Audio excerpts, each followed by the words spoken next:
Welcome to the Beau Show, the home of faith, family, and freedom. Faith, of course, is a big component of this show, as I try to amplify light in a dark world. The whole month of December leading up to Christmas is a reminder of Christ's birth some 2,000 years ago. As the saying goes, that's the reason for the season. But in more modern times, as religion has waned, especially here in America, December has been stripped of its faith component, focusing more on a secularized holiday so as not to offend anyone. You may even remember this comical scene from Seinfeld, when Frank Costanza created his own holiday. Many Christmases ago, I went to buy a doll for my son. I reached for the last one they had, but so did another man. As I rained blows upon him, I realized there had to be another way. What happened to the doll? It was destroyed. But out of that, a new holiday was born. A Festivus for the rest of us. That must have been some kind of doll. She was. In our very consumer-driven economy, you hear jingle bells, you see Santa and his sleigh, you see ice skating rinks and reindeer, which of course are all part of tradition. But what has been stripped out is the religion, or more specifically, the message of Christmas and Christ's birth. What is interesting is that while Christ is getting taken out of Christmas, it seems that the Jewish tradition of Hanukkah has not faded, if not been amplified. Commercialism has embraced Hanukkah, perhaps as much as other Christmas or Santa-themed paraphernalia. But here's an irony of that. Hanukkah, which means dedication, celebrates the rededication of the temple in Israel, which had been destroyed in 186 BC by Syrian King Antiochus IV Epiphanes, who outlawed the Jewish religion and ordered Jews to worship Greek gods.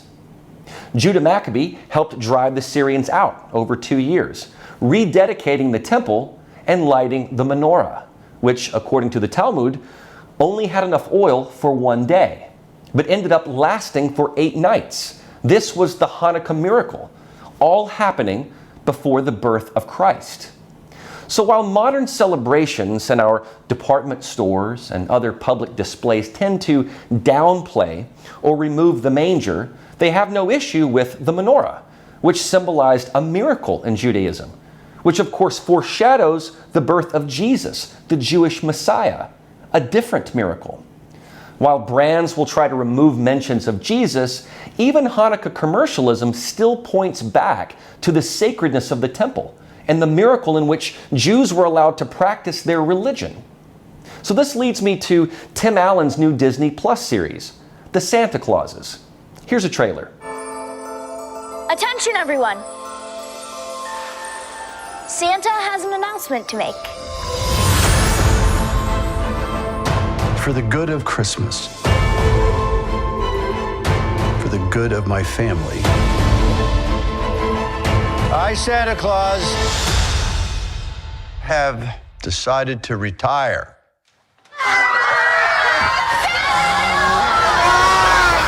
We have a grief counselor, right?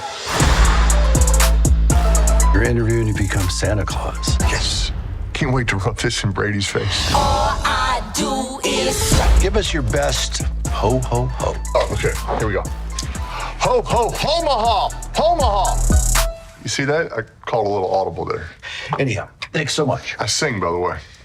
No, Brady can sing. slay all day, slaying anything and anyone that's in my way.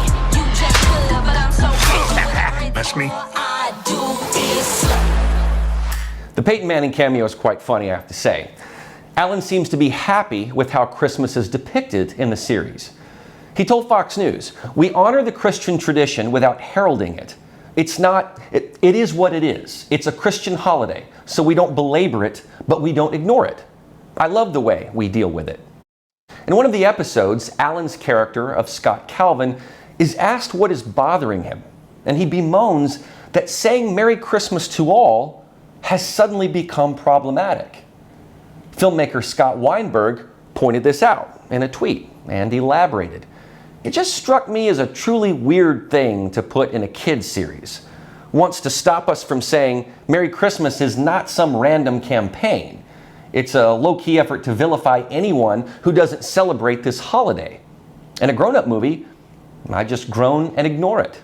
So Weinberg thinks that this war on Christmas is non-existent, yet still is a low-key attack. Some think it's a problem conservatives made up. But if you look at the way that culture has tried to erase Jesus in all areas of life and society, it's not as made up as it sounds. What do you hear now mostly? Happy holidays. It's the politically correct, non-offensive, inclusive thing to say. But the irony, of course, is that the holiday happens because of Christ, not because of Santa Claus folklore. So while they may take away the name of Christ, it doesn't change the reason we have the holiday. And Alan's character is not making an absurd statement. One Twitter user wrote, "You've never gotten a 10-minute lecture from accidentally saying Merry Christmas? I wish I lived around the people in your community. Seriously. Not that I feel the need to shout about any holiday, but because I never want to hear that rant again for trying to wish someone well." Jack Burdett, the creator of the Santa Clauses, weighed in, admitting in an interview that there was some back and forth over whether to include that line about Alan's character complaining about backlash to the phrase Merry Christmas. And Tim Allen also told The Wrap that the script originally had a lot of otherworldly characters and ghosts and goblins. So Allen said, quote, "I said no, this is Christmas, it's Christmas.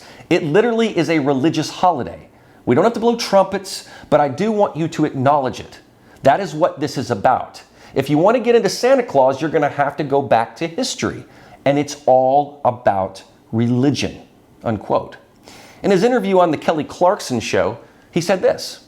And we go dive deep as it gets later about St. Nicholas and the Turkish priest that started this. So it honors the heart of Christmas is about giving. It's really important to understand. Getting is what we've got used to. Receiving. But the whole thing is about what it's like to give. And boy, give as a father to his children and give to a giver and the gift getters. Yeah. It is so magic. I said, I wouldn't have done it. Got back in that suit. Yeah. Just like Oh my God, she it saw has to that. be. So like Alan says, if you don't understand who St. Nicholas was and why he gave gifts, you won't understand Santa or Christmas. In the 5th episode of the series, the character St. Nicholas tells Scott Calvin, played by Alan, it was never about gifts. It was about giving. Calvin then chimes in by saying, St. Nicholas, his parents died. He became quite wealthy, then gave all his money away to help those in need. So you see, it's taken Tim Allen and his role as a producer to go into why we celebrate Christmas without being too preachy, but yet does not ignore how the tradition evolved and its deep Christian roots.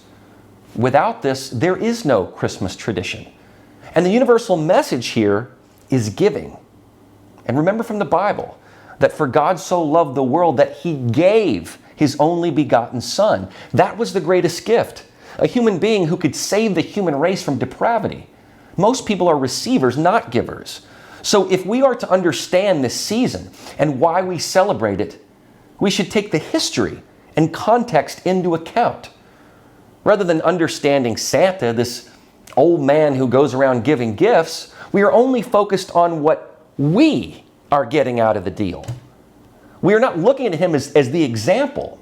Furthermore, to understand Santa is to understand the Christian, St. Nicholas, and what the Christian faith inspires, which is to give with an open heart. I think what has happened is that culture, in taking this secular approach, has relegated the church and Christians to being the finger pointers, the hypocrites, and the critics, rather than the source of remarkable charity. It's not well known that many of the great charities in the world are Christian ones, but they don't get the attention because of that religious connotation. Everyone will push clean air and sustainability and green energy related work and honor Mother Earth, so the Christian charities get overshadowed.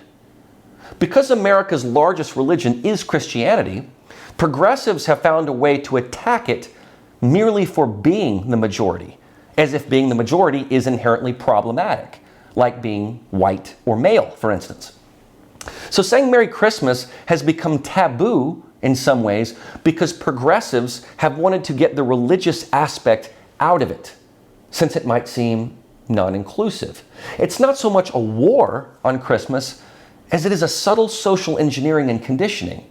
This is how you get pronouns and redefinitions of words like woman.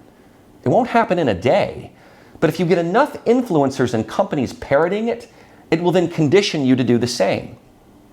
Check out the next car commercial that you see on TV. Guarantee it will say at the end, Happy Holidays. Advertisers think, well, gosh, if we say Merry Christmas, it will exclude Jews and Muslims and Buddhists and atheists and everybody else who doesn't believe in Jesus.